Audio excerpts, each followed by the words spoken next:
ప్రభు రక్తం. చూడండి ఇక్కడ మరి రెండో మాట ఏంటంటే యెహోవా ఏముందన్నా నెక్స్ట్ మాట మా ప్రభువ, యెహోవా మా ప్రభువ. మరి దేవుని వాక్యం మనకు ఏం చెప్తుందంటే యెహోవా మా ప్రభువ అంటే యెహోవానే మా ప్రభువ అన్నాడు అనమాట కీర్తనకారుడు. యెహోవా మా దావీదు రాస్తున్నాడు. దావీదుకు చాలా ఇష్టమైన కీర్తన. దావీదు 73 కీర్తనలు రాసినాడు కీర్తన గ్రంథంలో.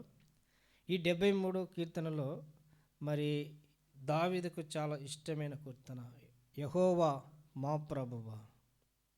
ఆయన్నే ప్రభువు, దావీదే ప్రభువు. ఇజ్రాయేల్ దేశం మాత్రమే కాదు, చుట్టూన్న దేశాలకు కూడా ఆయన రాజు. ఎక్కడి పోతే ఎక్కడ ఆయనకు జయం ఇచ్చాడు, దేవుడే ఇచ్చాడు. యెహోవా యుద్ధములు చేయవాడు అని ఆయనకు పేరు. చుట్టూన్న దేశాలన్నీ కూడా ఆయనకు పన్ను ఇస్తున్నారు. మహారాజు, మామూలు రాజు కాదు. అయితే ఈ యొక్క రాజు ఏమంటున్నాడంటే నీవే నా ప్రభు అంటున్నాడు. ఎవరిని? దేవుని. కనుక మనకు ఈ లోకంలో మనం ఎంత గొప్ప వాళ్ళమైనప్పటికీ దావీదు సైతం నేను మనుషులకు నీ ద్వారా ప్రభునైనాను, అయితే నీవు మాత్రమే నా ప్రభుడు అంటున్నాడు. అయితే నా అంశం అది కాదు, కానీ ఇప్పుడు ప్రభు యెహోవా అనే మాట మనం చూస్తున్నాము. చూడండి, ప్రభు యెహోవా, యెహోవా మా ప్రభు అంటున్నాడు. కాబట్టి మరి యెహోవా దేవుడు ప్రభు ఒక్కరే అని మనం తెలుసుకోబోతున్నాం. ఇప్పుడు చాలామంది ఏమనుకుంటారంటే యెహోవా వేరు ప్రభు వేరు అనుకుంటారు. యెహోవా అంటే తండ్రి, ప్రభు అంటే కుమారుడు అని అనుకుంటారు. కానీ సమయాన్ని బట్టి, సందర్భాలను బట్టి ఆ విధంగా దేవుని వాక్యం ద్వారా దేవుడు మనకు ఆ విధంగా పిలువబడ్డాడు. కానీ దేవుడు ఒక్కడే, దేవునికి నరులకు మధ్యవర్త ఒక్కడే, ఆయనే క్రీస్తు యేసు నరుడు. దేవుడు ఒక్కడే. ఆ ఒక్కడైన దేవుడు ఏమైనాడు? క్రీస్తు యేసు ప్రభు అయినాడు అన్నమాట. చూడండి, ఇలాంటి సందేహము శిష్యులకు కూడా వచ్చిందనమాట. యేసు క్రీస్తు ప్రభు వారు భూలోకాన్ని ఉన్నప్పుడు ఆయన 3.5 సంవత్సరాలు శిష్యులతో మరి ఆ గ్రామాలు, ఆ ప్రాంతాల, దేశాలు ఆయన తిరిగాడు. 30 సంవత్సరాలు వాళ్ళ ఇంటి దగ్గర ఉన్నాడు. వాళ్ళ ఇంటి బాధ్యత ఆయన నెరవేర్చాడు. చాలామంది సేవ అని కుటుంబాన్ని సరిగా చూసుకోరు, తప్పది. సోమరులట చేస్తారు, పనికి వంగని వాళ్ళు ఆ విధంగా చేస్తారు. సేవకుడు కుటుంబాన్ని ఏం చేయాలి? ఫస్ట్ కట్టుకోవాలి, కట్టబడాలి. యేసుప్రభు కూడా 30 సంవత్సరాలు వాళ్ళ ఇంటి దగ్గరనే ఉన్నాడు. ఆయన బోధింప ఆరంభించినప్పుడు దాదాపు ఎన్ని సంవత్సరాలు? 30 సంవత్సరాలు. చూడండి, లూకాసు వార్త 3వ అధ్యాయం 23వ వచనం అనుకుంటాను. చదవండి, ఎవరైనా ఒకరు చదవగలిగిన వాళ్ళు. లూకాసు వార్త 3. యేసు బోధింప మొదలుపెట్టినప్పుడు చూశారండి, 30 సంవత్సరాలు. 30 సంవత్సరాల లోపు ఎందుకు ఆయన 30 సంవత్సరాలు బోధ చేశాడు అంటే కుటుంబ బాధ్యత అంతా కూడా నెరవేర్చాడు. యేసు ప్రభు పెద్ద అన్నమాట వారి కుటుంబంలో. యేసు ప్రభు తర్వాత మళ్ళీ ఆయనకు తమ్ముళ్ళు ఉన్నారు, చెల్లెళ్ళు కూడా ఉన్నారు. చరిత్ర ప్రకారంగా 2 చెల్లెళ్ళు 4 తమ్ముళ్ళు ఉన్నట్టు చెప్తున్నారు. బైబిల్లో కూడా వాళ్ళ పేర్లు రాయబడ్డాయి. వాళ్ళ గురించి మనం చూడం. అయితే వారిని ఒక స్థాయికి తీసుకొచ్చాడు. ఈయనకు 30 సంవత్సరాలు అంటే వాళ్ళకి ఎన్ని సంవత్సరాలు ఉంటాయి? యేసు ప్రభు తర్వాత ఆయనకు ఎన్ని సంవత్సరాలు ఉంటాయి? 26, 27 సంవత్సరాలు ఉండవు, 27 ఉంటాయి కదనా, 27 అట్ట 3 తగ్గుకుంటూ పోతే అందరూ కూడా యుక్త వయసుకు వచ్చేసారు అన్నమాట. అయితే ఇప్పుడు మరి సమయం సమీపించింది కాబట్టి మరి యేసుక్రీస్తు ప్రభు వారు కుటుంబ బాధ్యత నెరవేర్చాలి. అదేవిధంగా పరలోకం నుంచి దేని కొరకు ఆయన వచ్చాడో అది కూడా నెరవేర్చాలి. అది ఆసమ్మమైంది. ఎవరైనా ధర్మశాస్త్ర ప్రకారంగా ఎవరైనా యుద్ధానికి పోవాలంటే ఎన్ని సంవత్సరాలు ఉండాలి? 20 సంవత్సరాలు ఉండాలి. సేవకు పోవాలంటే ఎన్ని సంవత్సరాలు ఉన్నారన్నా? 30 సంవత్సరాలు ఉన్నారు. చూడండి, యేసు ప్రభు మాదిరి, మోడల్ ఆఫ్ జీసస్. నేను దేవుణ్ణి కదా, ఒక అడుగు పక్కకేస్తాను వేసినాడా? 31కి వస్తా, మీరు 30 ఇవ్వండి, వెనక్కి వస్తా, 1 సంవత్సరం అన్నాడా? దేవుడు క్రమం నేర్పిస్తాడు మనకు. కనుక దేవుడు, ఆయన 30 సంవత్సరాలు దేవుడై ఉండి ఆయనే రాశాడు ధర్మశాస్త్రం. నేనే రాశానులే కొంచెం అట్లంట. కనుక దేవుడు రాసిన దానికి ఆయన్నే విధేయత చూపాడు. మనం కూడా కొన్నిసార్లు మనం మాట్లాడతాం కానీ ఆ మాట ప్రకారం ఉండలేం. మనం మాట్లాడతాం, మళ్ళీ దాన్ని వెనక్కి తీసుకుంటాం. మనం మాట్లాడతాం, దాన్ని ఏం చేస్తాము? తప్పుతాం. దేనికైనా దేవుడు రాస్తే ఆ రాతకు, ఆయన మాటకు కట్టుబడే ఉన్నాడు. ఆయన గురించి ఏం రాయబడిందంటే మాట తప్పని వాడు, మార్పు చెందని వాడు. కొన్నిసార్లు మనం ఏం చేస్తాం? సంతోషం ఉన్నప్పుడు చాలా మంచిగా కనపడతాం అన్నమాట. అదే దుఃఖంలో ఉంటే మారిపోతుంది మన స్వభావం అంతా, మన నేచురల్ అంతా కూడా, మనం అంతా కూడా మారిపోతాం. ఎందుకంటే బాధ. కానీ దేవుడు సిలువ పైన ఎట్లున్నాడు? ఆయన సిలువ పైన ఎట్లా మాట్లాడాడు? వీరేమి చేయుచున్నారో వీరు ఎరగరు గనక వీరిని క్షమించు. తెలియదా వాళ్ళకు? చిన్నపిల్లల, చాక్లెట్ తినే పిల్లల, అందరూ కత్తులు బల్లాలు పట్టుకున్నారు. వాళ్ళకెందుకు తెలియదు? తెలియజేస్తున్నారు. కానీ ప్రభు ఏమంటున్నాడు? వారి పట్లుండ ప్రేమ ఏ విధంగా చూడండి. మనమైతే ఏమన్నాం? ప్రభా దుష్టులు, ప్రభా ఇల్లు దుర్మార్గులు, ప్రభా తండ్రి దుర్మార్గులు ఇల్లు, వీళ్ళకు ఎంతోమందికి మేలు చేసినాను, గుడ్డి వాళ్ళకు కళ్ళు ఇచ్చినాను, మూగ వాళ్ళకు మాటలు ఇచ్చినవాను, వీళ్ళలో ఎంతోమందిని నేను చనిపోయిన వాళ్ళని లేపినాను, కృతజ్ఞత లేదు ప్రభా అని కనీసం మనం చెప్పేవాళ్ళం. కానీ ప్రభు ఏమన్నాడు? తండ్రి వీరేమి చేయుచున్నారో వీరు ఎరగరు గనక వీరిని క్షమించు. చూసారండి ఎలాంటి మనసు? ప్రభు మనసు. ప్రభు మనసు ఎరిగి ఆయనకు బోధింపగలిగిన వారెవరు అంటాడు. కొరింథీయులకు రాసిన పత్రిక 2వ అధ్యాయం 16వ వచనంలో ప్రభు మనసు ఎరిగి ఆయనకు. ఎవరైనా ఈ మనసు ఉంటుంది అని ఎక్స్పెక్ట్ చేస్తారా? దూతలు కూడా ఎక్స్పెక్ట్ చేయలేకపోయినారు. సైతాను కూడా ఎక్స్పెక్ట్ చేయలేకపోయింది. సైతానికి ఈ సంగతి అసలు తెలియదు. యేసు ప్రభు సిలువ వేయబడటం వలన మనుషులకు రక్షణ వస్తుంది. యేసు ప్రభు సిలువ వేయబడటం వలన మరి మనుషులందరూ మహిమలోకి వెళ్ళిపోతారు. నాలాంటి నేను ఫస్ట్ ఏ మహిమ ఉంటునో అలాంటి మహిమ మనసులోకి వచ్చేస్తుందని తెలియదు సైతానికి. ఆ విధంగా ఉంటే యేసు ప్రభుని సిలువ వేయనీయక పోయేవాళ్ళనమాట. కానీ దేవుడు మరుగుపరిచాడు. సైతానికి కూడా తెలియదు దేవుని పిల్లలకు కలిగే ఆశీర్వాదం.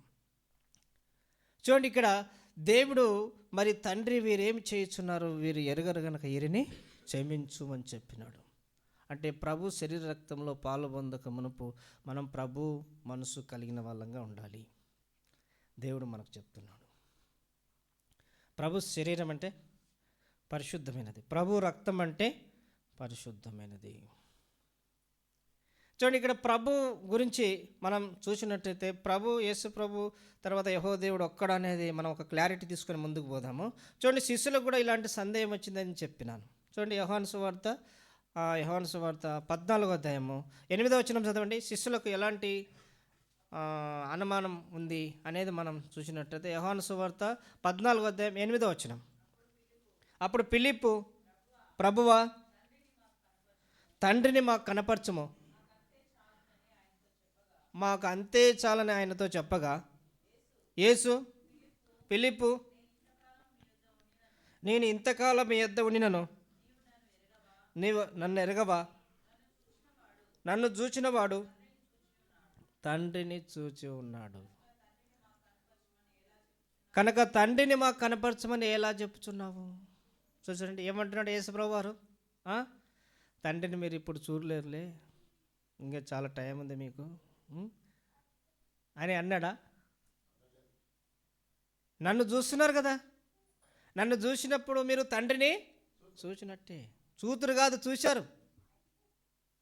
ఐ ఆమ్ ద ఫాదర్, తండ్రి నేను ఏకమై ఉన్నాను అంటున్నాడు. నన్ను చూచినవాడు తండ్రిని చూసినాడు. మళ్ళీ తండ్రిని ఎందుకు చూద్దాం అనుకుంటున్నాను? ఎందుకు వచ్చిందా డౌట్ నీకు? నువ్వు ఎందుకు వచ్చిందా డౌట్? నన్ను చూసినవాడు తండ్రిని చూసినవాడే. తర్వాత మీరు ఈ వచనాలు లాస్ట్ వరకు చదవండి. యోహాను సువార్త 14వ అధ్యాయం. అందరూ కూడా మీరు చాప్టర్ గుర్తుపెట్టుకోండి. యోహాను సువార్త 14వ అధ్యాయము ఫస్ట్ నుంచి చదవండి. ఈ అధ్యాయం అంతా కూడా చదవండి మీరు. యోహాను సువార్త మరి 13వ అధ్యాయం నుంచి స్టార్ట్ అయ్యి 16వ అధ్యాయం వరకు దేవుడు మాట్లాడతాడు అన్నమాట శిష్యులతో.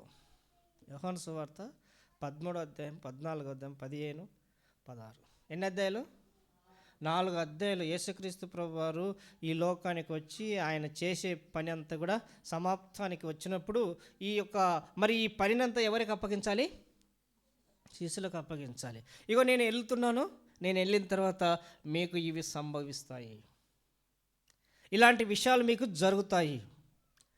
16వ అధ్యాయం మొదటి 2 వచనాలు చదవండి. 16వ అధ్యాయం మొదటి 2 వచనాలు. ఎలాంటి విషయాలు మీకు జరుగుతాయి? మీరు అభ్యంతరపడకుండవలనని ఈ మాటలు మీతో చెప్తున్నాను. వారు మిమ్మల్ని సమాజ మందిరంలో నుంచి వెలివేయుదురు.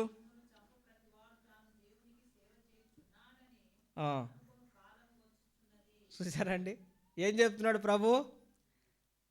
దేవుని యందు విశ్వాసం ఉంచిన వాళ్ళని చంపే వాళ్ళు ఎట్టనుకుంటారంట? దేవుని సేవ. ఎవరొద్దంటారు? ఎందుకు చంపారు అనికంటే నేను దేవుని సేవ చేశానండి, అతను చంపితే దేవునికి ఇష్టం. ఇలాంటి తెగలు కూడా ఉన్నాయి ఇప్పుడు, తెలుసా మీకు లోకంలో? తెలుసా? మనుషులను చంపిన వాళ్ళు దేవుని సేవ అని వాళ్ళు చెప్పుకుంటారు పబ్లిక్గా. ఎవరు వాళ్ళు? జిహాద్ అని ఒక తెగ ఉందన్నమాట. జిహాద్ అంటే వాళ్ళు ఎంతమందిని చంపితే అంత బహుమానం అంట, దేవుని సేవ అంట. యేసుప్రభు ముందే చెప్పాడు, మనం అభ్యంతరపడాల్సిన అవసరం లేదు. అలాంటి మనసు కలిగి ఉన్నారు కాబట్టి అపోస్తులు మనకన్నా ముందుగా ప్రభు సన్నిధికి వెళ్ళిన భక్తులు వాళ్ళు అభ్యంతరపడలేదు. స్టెఫెన్ ఏమన్నాడు? నేను ఎవరిని చూస్తున్నా అని చెప్పినాడు? తండ్రి కుడిపార్శ్వంలో కూర్చున్నా ఆయన లేచి ఉన్నాడు, నేను ప్రభుని చూస్తున్నాను అని చెప్పినాడు. మనమైతే ఎవరిని చూస్తాం? అందరు చిన్నరాళ్ళతో కొడుతున్నాడు, పెద్ద రాయితో కొడుతున్నాడు అని చూస్తాం. కానీ స్టెఫెన్ ఎవరు కూడా చూశాడు? తండ్రికి వెళ్ళి చూశాడు. తండ్రి రొమ్మున, తండ్రి కుడిపార్శ్వమున కూర్చున్న యేసుక్రీస్తు ప్రభువు లేచి నిలుచున్నాడు అనమాట. అంటే ఎప్పుడు నిలుచుంటాడు? మన ఇంటికి ఎవరైనా గెస్ట్ వస్తే మనం ఏం చేస్తాం?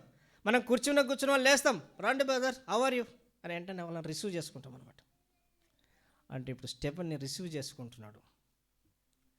అది చూస్తున్నాడు స్టెఫెన్. ఎవరు ఏ రాయితో కొట్టేది, ఎవరు ఎలాంటి తిరుతున్నారు, ఎలాగ దూషిస్తున్నారు, ఎలాగ వేధిస్తున్నారు అది చూడటం లేదు. తనకు ఎట్లా బ్లడ్ వస్తుంది దాని వైపు చూడటం లేదు. ఎవరి వైపు చూస్తున్నాడు స్టెఫెన్? కనుక యేసుప్రభు ముందే చెప్పాడు. ఇప్పుడు వీళ్ళు ఏ మనసుతో స్టెఫెన్ని రాళ్ళతో కొడుతున్నారు? దేవుని సేవ.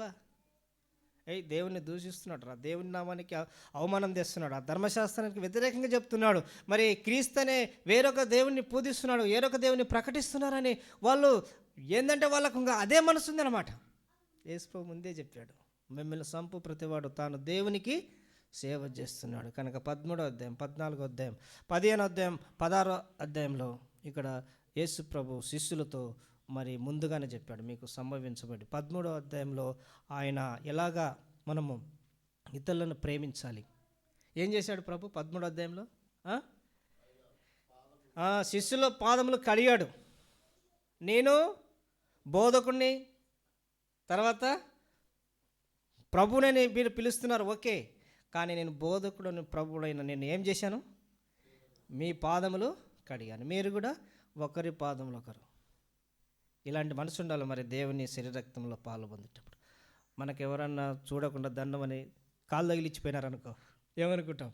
ఎంత ప్రౌడ్గా ఉన్నాడు, ఎంత ప్రౌడ్ ఈమె, కాళ్ళు తగిలి కూడా కనీసం సారి చెప్పదు, చెంపలేసుకోదు అని చూస్తాం మనం. కానీ ఇక్కడ యేసుప్రభు ఏం చేశాడు? కాళ్ళు కడిగాడు. ప్రభు శరీరక్తంలో పాల్పొందే బిడ్డలకు ఉండాల్సిన మనసు గురించి దేవుడు ఇక్కడ చెప్తున్నాడు. ఇక్కడ ప్రభు కూడా ఇలాంటి సందర్భం అనమాట. ఆయన మరి బస్కా పశువు వధింపబడి దినం రోజు వాళ్ళు కూడుకున్నారు. భోజన సహవాసానికి. ఇంకా చివరిగా ఆయన శిష్యులతో భోజనం చేస్తాడు. అయితే చూడండి, మరి 13వ అధ్యాయంలో ఆయన ప్రేమ గురించి చెప్తున్నాడు. కనుక ఈ అధ్యాయంలోనికి లోపలి పోతే మళ్ళీ బయటికి రాలేము. అయితే చూడండి, ఇక్కడ మరి ప్రేమ అంటే మనం ఇతరులను ఏ విధంగా ఘనపరిచి ప్రేమించాలి. ప్రేమించడం అంటే మామూలుగా ప్రేమిస్తారన్నమాట. ఏదో మనము లోకంలో పేదవాళ్ళని కూడా ప్రేమిస్తారు. ఎట్లా ప్రేమిస్తారు? వాళ్ళకు అవసరం లేనిది ఇస్తారన్నమాట. అది ప్రేమ కాదు. అది ప్రేమ కాదు. ఏమంటారు అది? సరే వేస్ట్ అవుతుంది, ఎందుకు వేస్ట్ చేయాలి, వాళ్ళకి ఇస్తాంలే అన్నట్టు అనమాట. అంతేగాని అది ప్రేమ కాదు. అంటే ప్రేమ అంటే నీ జీవితంలో నీకు ఇష్టమైనది, శ్రేష్టమైనది అది ఇతరులకు ఇవ్వటమే ప్రేమ. ప్రభువైన యేసుక్రీస్తు వారు మనసు, ప్రభువైన యేసుక్రీస్తు వారి యొక్క ఆత్మ అది వేస్టా? ఆయన రక్తం వేస్టా? ఆయన ప్రాణం వేస్టా? ఎవరి కొరకు ఇచ్చాడు? అదే అన్నమాట ప్రేమ అంటే. చాలామంది చినిపోయిన షర్టు కొత్త సంవత్సరం వస్తుంది, పాత బట్టలు వాళ్ళకి ఇస్తాం అని అనుకుంటారు. అది ప్రేమ కాదు. అది నీ ఇంట్లో ఎందుకంటే కొత్త సంవత్సరం అంతా సున్నాలు కొట్టుకోవాలి, అది కొట్టుకోవాలి, అడ్డం ఎందుకని ఇస్తున్నావు అనమాట. అది కాదు. నువ్వు నిజమైన ప్రేమ అంటే నీవు ఎలాంటి డ్రెస్సులు తీసుకుంటావో లేని వాళ్ళకి అలాంటిది ఇవ్వాలి. అదే నిజమైన ప్రేమ. యేసుప్రభువు ఏం చెప్పాడు? నిన్ను వలే నీ పొరుగువాన్ని ప్రేమించుము. మనం తినే భోజనం ఏదో అది కూడా ఇతరులకు పెట్టాలి. మనం ఎలాంటి వస్త్రాలు వేసుకుంటామో అది ఇతరులకు ఇవ్వాలి. అదే ప్రేమ. అలాంటి ప్రేమ కలిగి ఆయన శరీర రక్తంలో పాల్గొందాలి. దేవుడు మరి 11వ మాసం రేపు 1వ తారీఖు కదనా? రేపు ఎన్నో తారీఖు? 1 లాస్ట్ అన్నమాట. చూసారా, మనం ఒక నెల అయితే, ఒక నెల కన్నా కొంచెం ఎక్కువ రోజు ఉంది. మనం 12లో పడతాం. 12వ నెలలో దేవుడు సంవత్సరం అంతా కాపాడాడు. ప్రభు మనసు కలిగి ఉండాలి. ఆరాధనలో కూడా దేవుడు అదే నా తలంపుగా తీసుకొచ్చాడు. కనుక ప్రభు మనసు లేకుండా నువ్వు 12వ నెలలో ప్రవేశించాకు. ఈ చివరి ఆదివారంలో ప్రభు శరీర రక్తంలో పాలు పొందేటప్పుడు ప్రభు మనసు కలిగి జీవించు. దేవుని ప్రేమించు, దేవుని మందిరాన్ని ప్రేమించు, పేదల్ని ప్రేమించు, సేవకులను ప్రేమించు. దేవుడు ఏం చెప్తున్నాడు? నీ జీవిత దినములో నీవు లేవీలని వదలకూడదని చెప్తున్నాడు. జీవిత దినములో నీవు మరి కోత కోసేటప్పుడు, నువ్వు పండగ చేసేటప్పుడు ఎవరిని పిలవాలని చెప్పినాడు? ఎవరిని? నీ ఇంట్లో పని వాళ్ళని, పరదేశులను, తండ్రి లేని వారిని, ఇదువరాళ్లను, తర్వాత లేవీలను నీ జీవిత దినంలో ఇడవకూడదు.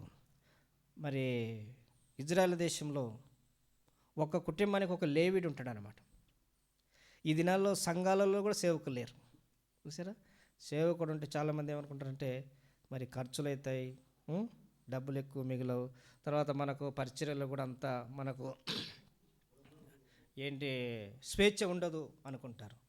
కానీ అది దేవుని వాక్యానుసారం కాదు. మీరు ఏమన్నా అనుకోండి, ఏమన్నా మాకు సేవకుడు లేడని మీరు చెప్తున్నాం అనుకో, అట్లా అవసరం చెప్పండి. కనుక దేవుడు నాకు తలంపు ఇచ్చాడు కాబట్టి చెప్తున్నాను. అది దేవుని ఒక ఆజ్ఞ, దేవుని ఆజ్ఞ అన్నమాట. సేవకులను దేవుడే ఏర్పరచుకున్నాడు, దేవుడే పిలిచినాడు. ఆయన 12 మందిని పిలిచి వారికి ఏం చేశాడు? అపోస్తులని పేరు పెట్టాడు. మీరు పోండి, ఇద్దరిద్దరుగా పోండి అని చెప్పాడు. ఇద్దరిద్దరుగా పోండి, మనం పంపించారు. తర్వాత 70 మంది, ఆ తర్వాత 5,000 మంది, ఆ తర్వాత ప్రపంచవ్యాప్తిగా ఇప్పుడు దేవుని సేవకులు. మరి మన ఒక సావాసంలోనే, హెబ్రోన్ సావాసంలోనే దాదాపు 40,000 సంఘాలు ఉన్నాయన్నమాట. ఓకే, అంచనాగా చెప్తున్నాను నేను, ఇంకా ఎక్కువనే ఉండొచ్చు. ఇవన్నీ ఎవరి ద్వారా జరిగినాయి?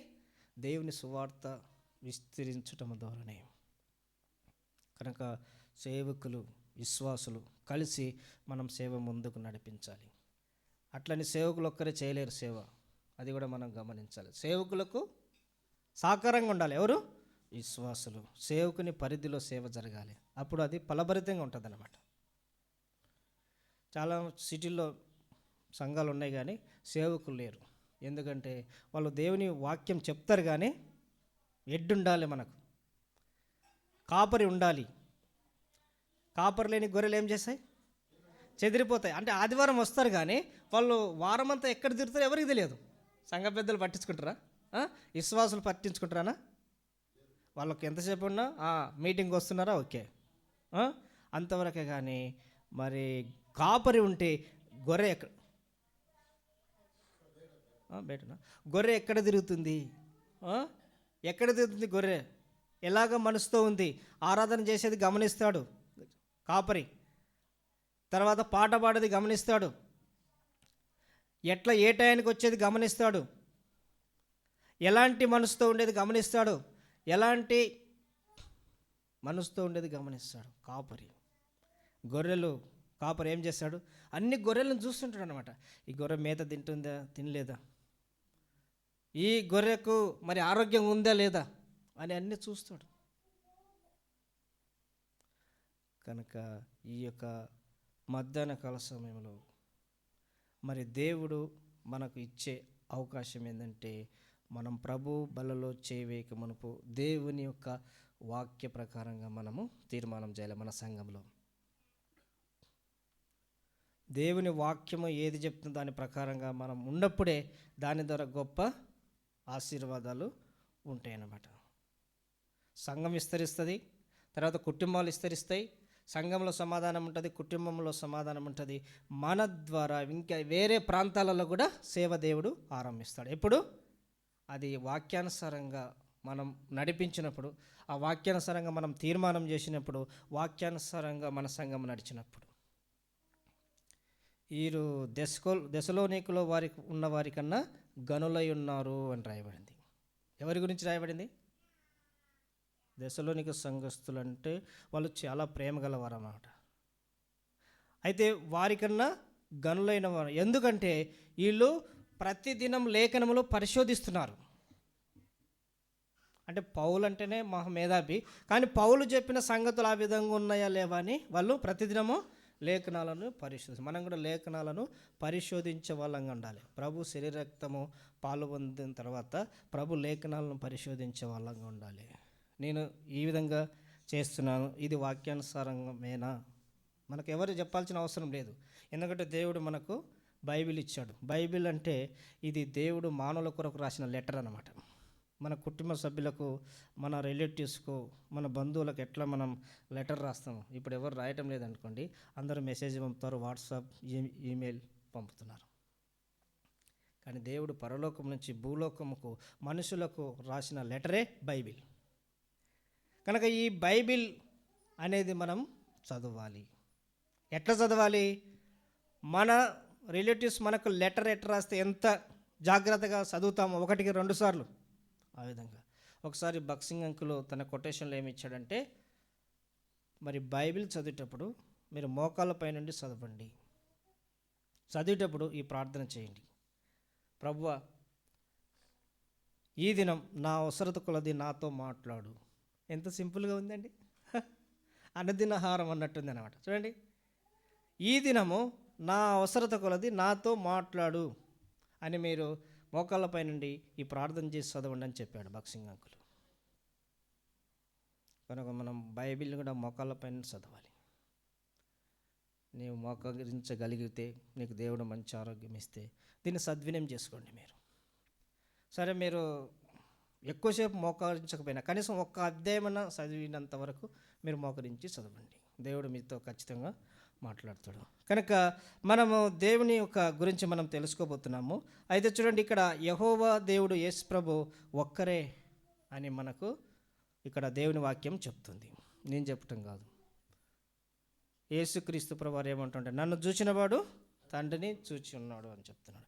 ఆ తర్వాత చూడండి, ఇప్పుడు మరి యోహాను సువార్త 1వ అధ్యాయము 1st chapter 1st 2nd verse చదవండి ఎవరైనా ఒకరు.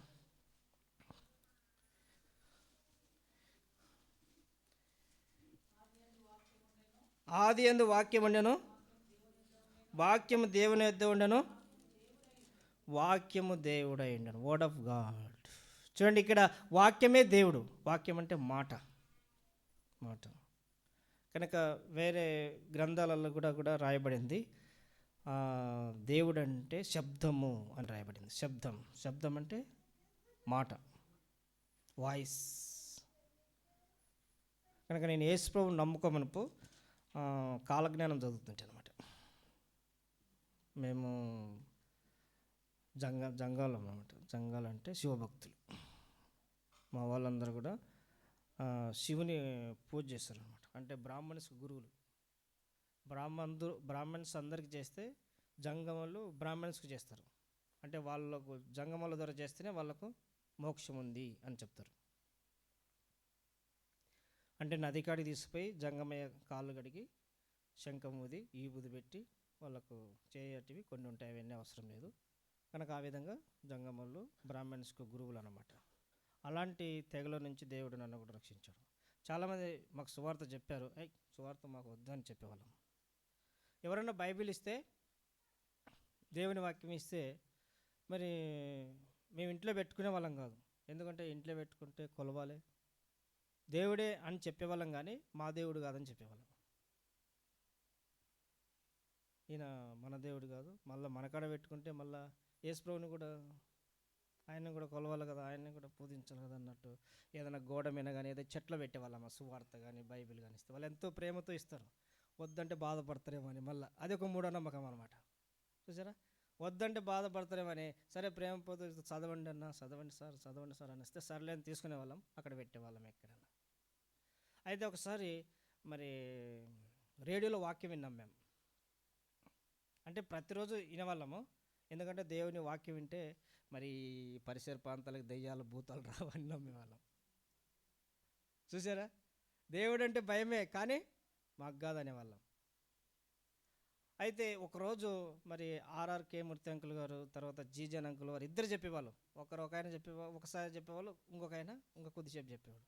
అయితే ఒకసారి మరి వాళ్ళు చెప్పే మాటలపైన నేను లక్ష్యం ఇచ్చినప్పుడు యేసుప్రభు రక్షకుడు, దేవుడు, ఆయన నమ్ముకుంటే పరలోకం ఉందని చెప్పినాడు. ఇంకా చాలా చెప్పాడు, గుర్తులేదు అవన్నీ. అయితే ఆయన చెప్పినప్పుడు ఆ మాట మరి మా అమ్మకు చెప్పిన, అమ్మ యేసుప్రభు రక్షకుడు అంట, మనం నమ్ముకున్నాం యేసుప్రభుని. అంటే వద్దు బిడ్డ, మన దేవుడు కాదు, మన దేవుడు కాదు, మనం నమ్ముకోకూడదు, మనం నమ్మితే మనల్ని వెలివేస్తారు, మరి తప్పులేస్తారు, అది ఇదని మా అమ్మ చెప్పింది. అప్పుడు నాకు చాలా చిన్న వయసు కాబట్టి మా అమ్మని ఎదిరించేంత మరి నాకు జ్ఞానం లేదు కాబట్టి సర్లేని ఒప్పుకున్నాను. తర్వాత కొంతకాలానికి నాకు ఇది కలర్ చేంజ్ అవుతుంది అనమాట, black colour by white colour వస్తుంది. అప్పుడు మా అమ్మనే వెళ్ళమంది చర్చికి. మా ఊర్లోనే ఉంది చర్చి, మా ఫ్లాట్ పక్కలోనే ఉంటుంది, ఎబ్రోన్ చర్చే. అంటే మా ఊరు ఏంటంటే నీటి మునుగ ప్రాంతం అనమాట. నీటి మునుగ అంటే ఆ వరద అదేంది శ్రీశైలం రిజర్వాయర్ కట్టినప్పుడు మా ఊర్లో అన్నీ కూడా దాంట్లో పోయినప్పుడు అప్పుడు అక్కడ ఎక్కడైతే మరి వాళ్ళు ప్రభుత్వం వాళ్ళు చూపిస్తారో అక్కడ కట్టేశారు ఇండ్లు. అంటే మా ఊరు అనేది అట్లా అక్కడి నుంచి వచ్చిన వాళ్ళు కమర్షియల్ పీపుల్స్ అనమాట, అందరూ అక్కడ ఉంటారు అనమాట. అక్కడ ఒక చర్చి కట్టారు, అది ఎబ్రోన్ చర్చ్. అక్కడ అందరూ కూడా ఉన్నారు. అక్కడ ఒకటి ఏసీ ఫ్యామిలీ ఉంది, మిగతా వాళ్ళందరూ కూడా వేరే వేరే కేటగిరీస్కి చెందిన వాళ్ళు. అప్పుడు నేను మా అమ్మ చర్చికి వెళ్ళామంటే పోయినాను. అది ఆదివారం కూడా కాదు, పోతే అక్కడ ఒక అంకుల్ ఉన్నాడు. అంకుల్ ఉండి చూసాడు. ఆయన మాకు తెలుసు, ఆయన ఒకటే ఊర్లో ఉన్నప్పుడు ఎట్టుంటాం, అందరం కూడా మరి చాలా క్లోజ్గా ఉంటాం అనమాట. పల్లెటూరులో అంటే చాలా అందరూ కూడా ఒక కుటుంబంగానే ఉంటారు. కొట్టుకుంటే బాగా కొట్టుకుంటారు కానీ మళ్ళీ కలిసిపోతే అందరూ కూడా ఒక కుటుంబంలాగానే ఉంటారు. వాళ్ళు చేసుకుంటే వీళ్ళకి పెడతారు, వీళ్ళు చేసుకుంటే వాళ్ళకి పెడతారు. ఒక్క కులానికి పండుగ అంటే అందరికి పండుగ అన్నట్టే ఉంటుంది అనమాట. చూసారా, ఎవరైనా మళ్ళీ విలేజ్లో ఒక్కరు చనిపోతే ఎవ్వరు కూడా పోరు, అన్ని పనులన్నీ మానుకొని అయ్యో పాపం అన్నట్టుంటారు అనమాట. చూసావా, పల్లెటూరు వాతావరణం అట్టుంటుంది. మాది కూడా చాలా చిన్న పల్లెటూరు. ఎంత పల్లెటూరు అంటే మాది, మా ఊర్లోకి బస్సు వస్తే బస్సు వెనకలు పరిగెత్తేవాళ్ళం మేము, బస్సు వచ్చి అంత చిన్న ఊరు అనమాట మాది. అయితే చూడండి, ఇప్పుడు మరి ఆ అంకుల్ చెప్పాడు, మా అమ్మ చెప్పింది అంకుల్ మరి యేసుప్రభుని నమ్ముకుంటే నాకు ఇది మళ్ళీ నా శరీరం నాకు కలర్ వస్తుందని చెప్పింది, వస్తుందా అని అడిగిన. అంటే ఆయన హఠాత్తుగా చెప్పేటప్పుడు ఏం చెప్పాలో అర్థం కాలే అంకుల్కి.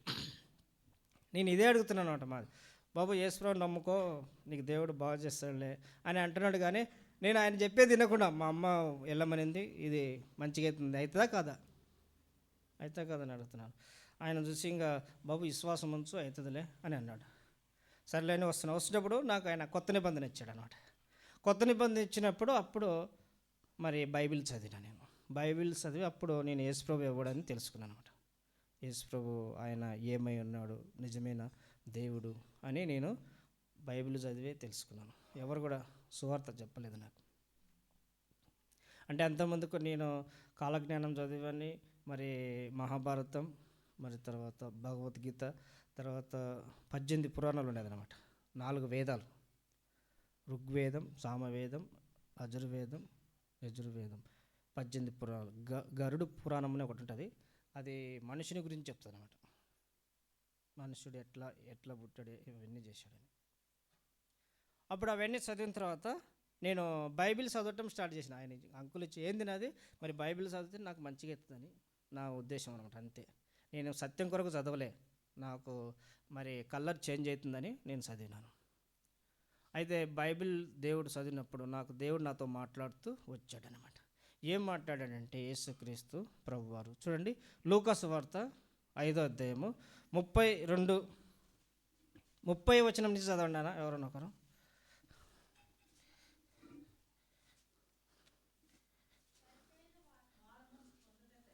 మారు మనసు పొందుటకై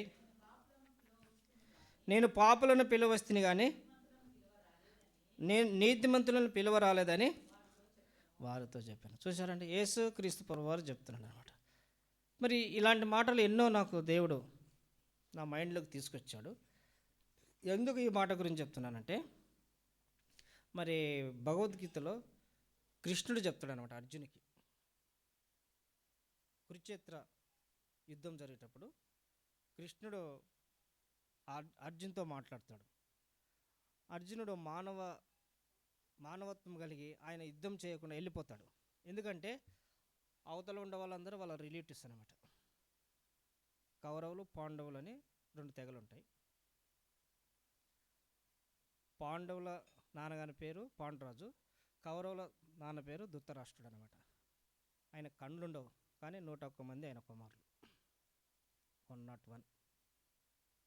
అయితే కృష్ణుడు రాయబారం చేస్తాడు, బాబు మీరందరూ అన్నదమ్ముల పిల్లలే కదా, ఒక 5 ఊర్లు ఇవ్వండి మీ బ్రదర్స్కు, వాళ్ళు తల ఒక ఊర్లో ఉంటారు, ఇంకా మొత్తం రాజ్యమంతా మీరే పరిపాలించుకోండి అని దుర్యోధుని కాడి పోయి కృష్ణుడు అడిగితే, కుదరదండి, కుదరదు బావగారు, ఎట్ట కుదురుతుంది, 5 ఊర్లు అంటే ఏమనుకున్నావు నువ్వు, ఇయ్యం మేము, కనీసము మేము ఒక మరి పశువు ఒక పాదం మోపినంత కూడా మేము ఇవ్వము. చూడండి, ఒక గేదె కానీ ఎద్దు కానీ కాలు పెడితే ఎంత స్థలం ఉంటుంది, అంత స్థలం కూడా మేము ఇవ్వము అని ఖచ్చితంగా చెప్పేస్తాడు దుర్యోధనుడు. చెప్తాడు సరే ఇంకా మీ ఇష్టమని ఇంకా యుద్ధం స్టార్ట్ చేస్తాడు అనమాట. అప్పుడు అర్జునుడు ఇంకా ఎక్కువ పెడతాడు అనమాట బాణాలు. అర్జునుడు వేస్తే అంతే, ఇంకా ఫినిష్, చాప్టర్ క్లోజ్, అంత పవర్ఫుల్ అనమాట. అప్పుడు చూసినప్పుడు వాళ్ళ వాళ్ళు ఉండరు అక్కడ అని వాళ్ళ రిలేటివ్స్ ఉండరు, మా బంధువులు ఉన్నారు, మా తాతగారు ఉన్నారు, మా గురువులు ఉన్నారు, మా అన్నలు ఉన్నారు, నేను ఈ రాజ్యం కొరకు వాళ్ళని చంపి నేను తీసుకోవాలని అని ఆ బాణాలు ఇల్లు పడేసిపోతుంటాడు. ఆయన నాకు వద్దు, రాజ్యం వద్దు, రాజభోగం వద్దు అని పోతుంటాడు. అప్పుడు కృష్ణుడు ఆయన పిలిచి ఆయనకు మోటివ్ చేస్తాడు. అరే అది కాదురా బాబు, ఇది ఇట్టుండాలి, నేను దుష్ట శిక్ష రక్షణ చేయడానికి వస్తాను, ప్రతి యుగంలో ఈ విధంగా ఉంటాను అని అర్జునుడితో కృష్ణుడు మాట్లాడి ఏం చెప్పాడంటే దుష్ట శిక్ష రక్షణ అంటాడు. అప్పుడు నేను మరి బైబిల్ చదివినప్పుడు కృష్ణుడు చెప్పిన మాట అనేది నాకు మైండ్లోకి వచ్చింది.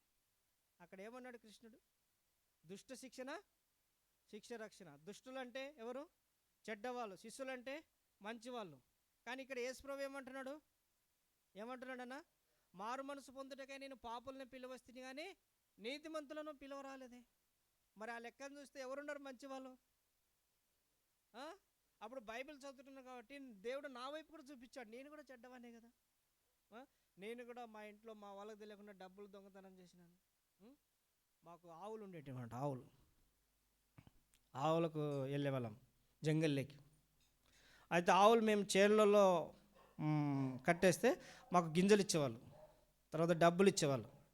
అప్పుడు కొన్నిసార్లు మరి కొన్ని ఏరియాలలో మా ఊర్లో బెల్లం వచ్చేది, చెరుకు తోటలు వేసి బెల్లం అంటే అవన్నీ కూడా మా అమ్మ వాళ్ళు అక్కడ దాచిపెట్టిపోతే మా వాళ్ళు తెలియకుండా బెల్లం తినేవాడిని నేను.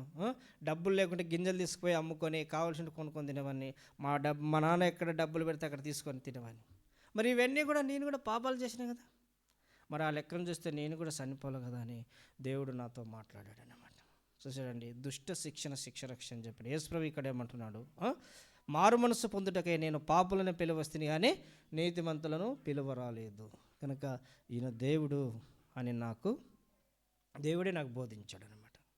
తర్వాత మరి మేము ఒక పాట పాడేవాళ్ళం, భజన చేసేవాళ్ళం, భజన ప్రతిరోజు భజన మా ఊర్లో.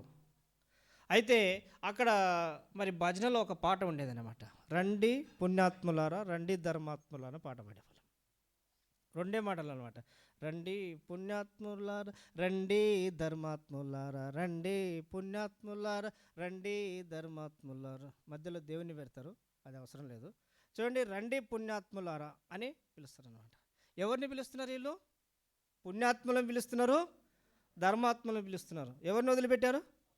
పాపులని. చూసారా, పాపాత్ములు ఎవరు కూడా విలువరు, ఏ భక్తులు విలువరు, ఎవరు కూడా ఈ లోకంలో దేవుళ్ళు దేవతలు గొప్పవారు రాజులు అనే వాళ్ళు కూడా ఎవరు కూడా పిలువరు.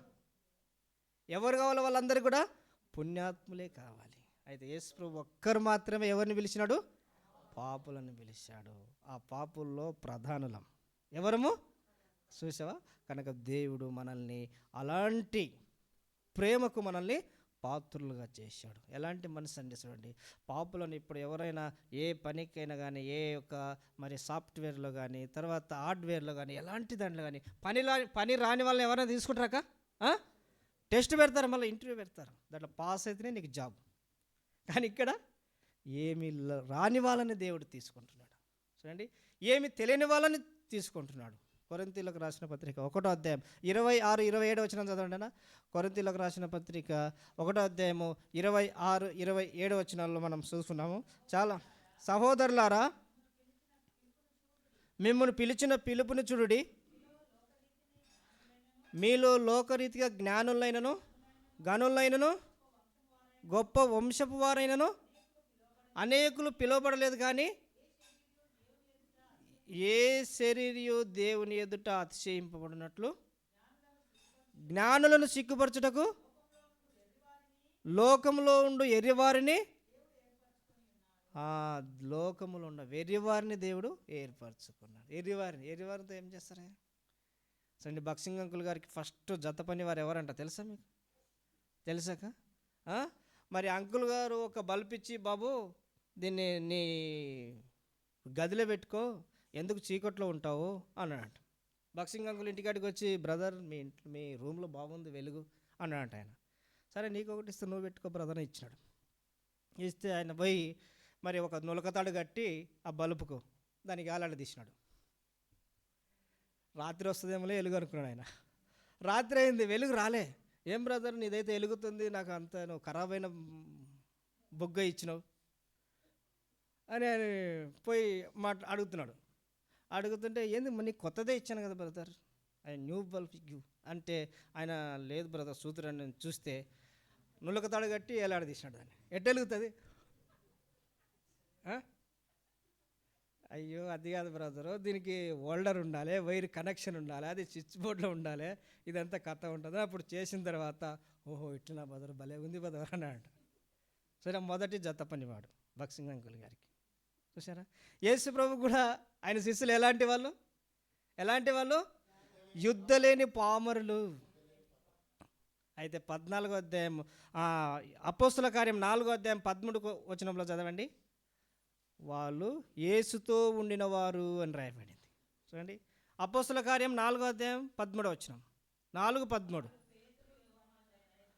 వారు పేతురు యోహానుల ధైర్యం చూసినప్పుడు వారు ఇద్దలేని పామరులని గ్రహించి ఆశ్చర్యపడి. చూసారండి, ఆశ్చర్యపడ్డారు. మరి వాళ్ళు చేసిన కార్యాలు మీరు తర్వాత చదవండి. 4వ అధ్యాయం 5వ అధ్యాయం అంతా కూడా అపోస్తుల ద్వారా గొప్ప కార్యాలు చేస్తాడు. కానీ వారి ధైర్యం చూసినప్పుడు ఒకరు చెప్పారు, ఏందిరా ధైర్యం వాళ్ళదంటే, వాళ్ళని ఏమనకరా, వాళ్ళు యేసుతో ఉన్నారా, వాళ్ళు యేసు మనుషులరా. ఎవరన్నా గొడవ వచ్చిందనుకో, ఎవరో వాడు అంత ధైర్యం అంత ప్రౌడ్గా మాట్లాడుకో, ఎవరు ఎమ్మెల్యే మనిషిరా అతను, ఎమ్మెల్యే మనిషిరా అంటే కాలంలో యేసు ప్రభు అంటే ఆ విధంగా అన్నమాట. వాళ్ళు యేసుతో ఉండిన వాళ్ళు. ఏంటి వారి ధైర్యం అంటే వాళ్ళు యేసుతో ఉండిన వాళ్ళు. కనుక ప్రభు శరీర రక్తంలో పాలు పొందే మనము ఎవరితో ఉండాలి? యేసుతో ఉండాలి. అప్పుడే మనకు ధైర్యం. అప్పుడే మనం ఈ లోకంలో ఇతరులకు సమాధానం ఇవ్వగలం, ఇతరులకు సువార్తను ఇవ్వగలం, ఇతరులకు దేవుని ప్రేమని ఇవ్వగలం, ఇతరులకు దేవుని గురించి మనము చెప్పగలం. యేసుతో లేకుంటే మనం ఏమీ చెప్పలేం. మన బాధల గురించి చెప్తాం, సార్ కాంపౌండ్ వాళ్ళకి కావాలి సార్, మాకు అది కావాలి సార్, ఇది కావాలి సార్. మరి విలేజ్లలో చూడండి, అందరూ కూడా ఇదే, మన సావాసమే దేవుని పైన ఆధారపడి, దేవుని బిడ్డల పైన వారికి ఇచ్చిన భారం వలన ఈ యొక్క మందిరాలు కట్టబడతాయి. కానీ మిగతా పరిస్థితులు చూస్తే మనం అసలు అక్కడ ఒక ప్యాన్ ఇస్తే ఆ ప్యాన్ మీద వాళ్ళ పేరు ఉంటుంది అన్నమాట. ఇది ఇస్తే దీని మీద పేరు ఉంటుంది, అన్ని దానిల మీద పేర్లే ఉంటాయి. అయితే దేవుడు ఏం చెప్పినాడంటే, నీవు కుడి చేతితో చేసినది ఎడమ చేతికి తెలియకూడదు. ప్రభు శరీర రక్తంలో పాల్గొనే బిడ్డలం కూడా మన ప్రేమ, మన సమర్పణ దేవునికి తెలిసేటట్టు ఉండాలి. అదే మనం ఈ యొక్క మధ్యాహ్న కాల సమయంలో మనం తెలుసుకోలేదు. కనుక చాలా సంగతులు ఉన్నాయి. ప్రియులారా, నేను ఇక్కడ ముగిస్తున్నాను. మనము ఈ తలంపులతో మనం ప్రభు శరీర రక్తంలో పాల్గొందాలి. దేవుని వాక్యమైన బైబిల్ని, వాక్యం ఏం చెప్తుంది దాని ప్రకారంగా మనం జీవించడానికి మనం తీర్మానం చేసుకోవాలి. వాక్యం చదవటం మాత్రం కాదు, కానీ దాన్ని మనం ఏం చేయాలి? అనుసరించాలి. ఇతరులకు దాని గురించి చెప్పాలి. అప్పుడే మన కుటుంబంలో, మన వ్యక్తిగత జీవితంలో, మన సంఘంలో మన ద్వారా ఇతరులకు కూడా ఆశీర్వాదాలు కలుగుతాయి. లేకపోతే అక్కడనే మనం అంతవరకే మనం ఆగిపోయే ప్రమాదం ఉంది. ఆ విధంగా ఆగకూడదనే దేవుడు చెప్తున్నాడు. మీరు ఫలించి అభివృద్ధి పొంది భూమిని నించుడి. That is God is commandment. కనుక దేవుడు మనల్ని ఫలించమని చెప్పాడు. కనుక మనం ఫలించకుండా ఎక్కడ అడ్డుపడుతుందో ఆ అడ్డు తొలగించుకోవాలి, ఆ మనసు తొలగించుకోవాలి, ఆ తీర్మానం తొలగించుకోవాలి. ఆ తీర్మానాన్ని మనం అప్పుడే మనం ఆయన శరీర రక్తంలో పాలు పొందాలి.